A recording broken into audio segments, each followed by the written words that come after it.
quick live, man. We saw me on Zeke Black. I'm on the check-in. Yo, check out that video. I got a longer version of the interview.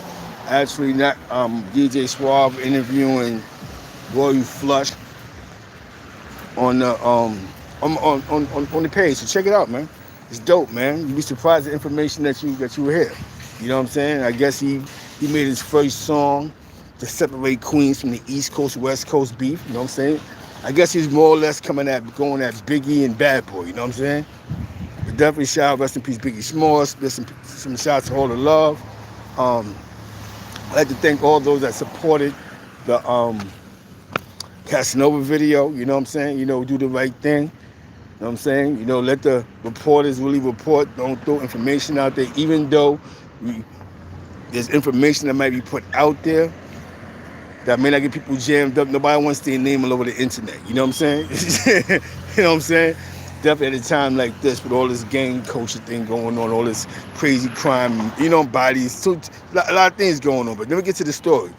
Last night, check, yo, Gina was Papino. Fat Joe was on IG with Jim Jones, and he brought back some the 90s, Rucker Park. You know what I'm saying? And the picture you see right there is OG1, the thumbnail, my man Sugar Hill Tone, and the rest of them. You know what I'm saying? Now OG1 now is the head of Rock Nation Sports. You know what I'm saying? He's like an agent. You know what I'm saying? And it's weird, it's dope because the first Rucker, that Rucker, when Fat Joe was talking about Rucker, they won the second championship. No Sugar Hill Tone won the first one. You know what I'm saying? And the Blocks was out there. The Blocks, definitely rest in peace, Ali Mo.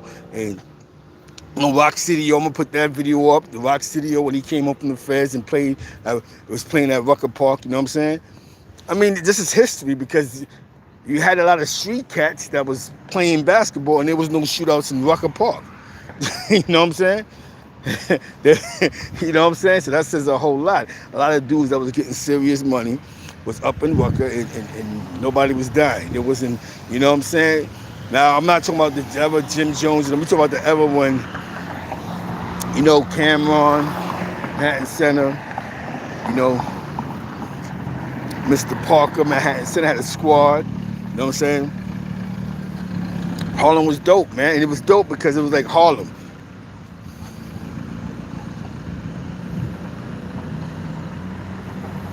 You know what I'm saying? You got Deputy D100 in the building. Definitely, I remember just talking about the whole Harlem thing. You know what I'm saying? Willie Burgers, Rooftop, the sports bar, Cherry Lounge. That West Side shit was popping. Like the West Side was, I got fun. There was a lot of celebration going on in the West Side. You know what I'm saying? Rucker Park, 125th Street was lit. You know what I'm saying? 125 was crazy. You know what I'm saying? 125 was insane. You talk about when you put the 125th, the big cars is out there. 125th back then, even before gentrification, was wild. Not wild as it was a fashion show. It was definitely summertime. Big cars come through. A lot of the big names is out there. You know what I'm saying? They was having big concerts in the 90s. You know what I'm saying? We had the Gangstar when he performed there. Just to name a few. You know what I'm saying? And that's just that's just the 90s. But definitely my man Sugar Hill Tone. And I'm going to show you how people was able to transition. OG1 was able to transition from what they say the streets to being an executive with Rock Nation. Now, people don't know what Rock Nation is. Rock Nation is a company that's doing business with Live Nation. You know what I'm saying? Rock Nation, to say the least, I don't know if they're still doing it, but they have a partnership with the Barclays Center where they do a lot of entertainment. They're supposed to do a lot of shows and do a lot of bookings. You know what I'm saying? For people that don't know. You know what I'm saying?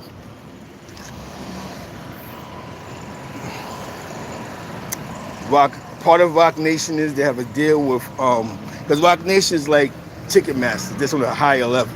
Like, they actually own amplifiers, they do shows, events, just to put you abreast to that whole Rock Nation thing. So to see how Jay was able to connect with the Dominicans and create feed the wolves. 300 was, you know what I'm saying, was popping, was popping. You know what I'm saying? Feed the wolves. You know what I'm saying? I got to feed y'all the information to feed the wolves. You know what I'm saying? So everything is on point. You know what I'm saying? So he made the connection. You know what I'm saying? One of their first real good business ventures was um, the 40/40 Club. It took off for work, sports ball. You know what I'm saying? Um, just to keep you abreast, Live Nation has a lot of other divisions that helps out Jay for what Jay's doing. You know what I'm saying? So we have to, so this is part of what helped make Jay $1 billion cat. You know what I'm saying? Then Jay-Z networking with Microsoft and things like that, these major companies, and just doing business, learning business, investing. You know what I'm saying? But back to OG1, Sugar Hill Tone, man, that's my guy, man. Before he got locked up, Free Tone, he had a restaurant with Jimmy's Cafe. And I always like to say, man, that's just saluting, just to say, to do business with Jimmy Cafe restaurant wise, Jimmy Cafe is a staple in the urban food industry in New York City. He owned Don Carkey. He owned a couple of good restaurants. You know what I'm saying? Definitely Jimmy's Cafe was definitely, something that was big, still big. He owned the PR Sassoon, Last Stop on the 6th train. You know what I'm saying? The Pullen Bay spot. You know what I'm saying? So, just to do business with that man is important. Jimmy Cafe been a part of, hip hop for years. They owned a spot in Westchester, that him and Peter Guns and a couple of good investors owned when he went to New Rochelle. I forgot the name of that spot, but I don't know if it's still open, but it was like as soon as you go on the highway in New Rochelle, they owned the spot. You know what I'm saying? So I'm just giving you the culture, dudes that was out in the night. Jimmy's Cafe was a famous, popular spot. You know what I'm saying? You know what I'm saying? Like I said, man, I got to feed y'all the information that I remember. Like, I remember coming home in 996 and, Sugar Hill Tone looking out for the kid. You know what I'm saying? But I've known him since the 90s. You know what I'm saying? Early 90s. You know what I'm saying? Good dude, good people. And it's crazy how people was able to transition from the streets to corporate America. But sometimes you have to be willing to give up something. You have to be, like, you don't say OG1 gave up the streets for corporate America. Fat Joe. I love what Fat Joe was saying. He was talking pure facts, man. I mean, Fat Joe kicked the doors in with them. For Puerto Ricans in New York hip hop, he kicked them doors in. You know what I'm saying? Like, he was at the Rucker spots dolo. He really was doing everything he said he was doing. He was pulling up to these spots dolo, all the hot spots. He had a name for himself before he really even dropped the album. You know what I'm saying? Pulling up. You know what I'm saying? He's always part of the culture. You know what I'm saying? Because hip-hop is a culture. Definitely shout out to the Rock Steady crew. You know what I'm saying? This is New York in the 90s before Club Speed, before all the tunnel, you know what I'm saying? The tunnel, that's after big budget started kicking in, you know what I'm saying? We're talking about when dudes was actually doing shows in Cherry Lounge, you know what I'm saying? Definitely by Manhattanville Project, by Manhattanville and all that, you know what I'm saying? Just giving you a quick take. That was a great, check it out, man. Check out Fat Joe. He went live with Jim Jones yesterday, and you can see the conversation change with them. You can see that Fat Joe, when he started talking about old New York, how Jimmy wasn't talking that gang shit. Like, all that gang shit it dealt with a good time, and you can tell the conversation, you know what I'm saying? Richie Parker, that's the name. Richie, don't say Richie Parker. He made one mistake, man, allegedly, and that's his career, man. You know what I'm saying? But my man Kwaku from my block, he put me on to a lot of this stuff because he about Quad played basketball. He's playing that Rucker and all that. You know what I'm saying? He's got a motorcycle group, crew and all that from my block. But Quad, good dude, man. You know what I'm saying? You know what I'm saying? Quad, that's my guy. You know what I'm saying? That's the guys. Word. All right. You know what I'm saying? That's definitely the guys. So it's like we all support each other, right? I'm gonna tell you a story about Kwaku. I was being in front of the building, being a real loser type of individual. I was a real loser type nigga. For the building, doing what I do. Get, you know what I'm saying? Getting some damn money. And I met Qua. He bought turntables once. This is the early 90s. Who'd have thought that he got into music, right? I bought one of his first mixtapes. Then Qua, he said, yo, I'm cutting hair and all this. All this he was doing in the early 90s, I'm one of the first heads he ever cut. What happened? Qua started cutting hair. A lot of dudes know Qua. Kwaku's the ultimate hustler. But all this is legal, you know what I'm saying? And it's inspiring to know an older guy from the projects you see make it, and it feels good to know that I supported it. I was one of the first. I used to be sitting outside every day while he be upstairs trying to cut and scratch. You know what I'm saying? You know what I'm saying? I said, yo, Qua, man, make me a mixtape, man. He made me a mixtape, man. You know what I'm saying? I didn't know I'm going in and out of town, coming back from Albany, coming back. Yo, Qua started producing dudes and making beats and got rappers. And that's real, man. Definitely shout out to the Hilltop Music Group, man. John Doe, Jeffrey, and all of them, man.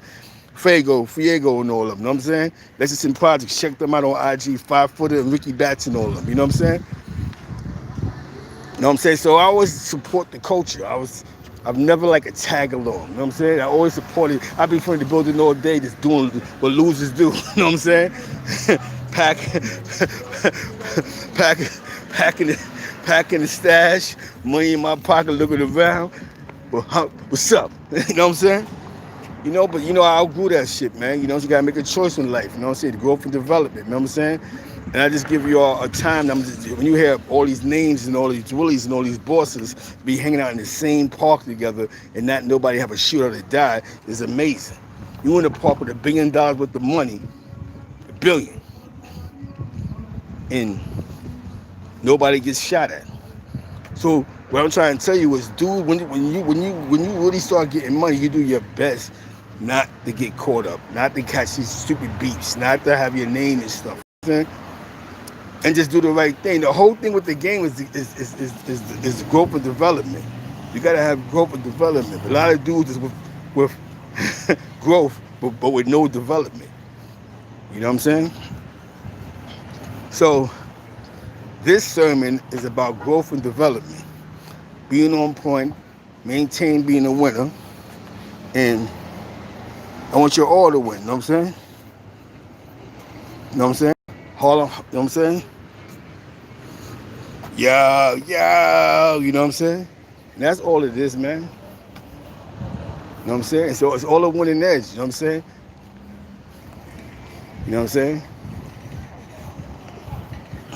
saying? Shit was real, you know what I'm saying? A lot of things is real. There's a lot of things that can't be said online because you see what they're doing. They're snatching dudes up for implicating themselves in crimes, you know what I'm saying? So with that being said, let me go to work right now. I'm gonna holler at y'all later. Appreciate y'all. That's my take on the mid-90s Harlem. Definitely. Shout out to Sugar Hill winning that championship. With that being said, one love.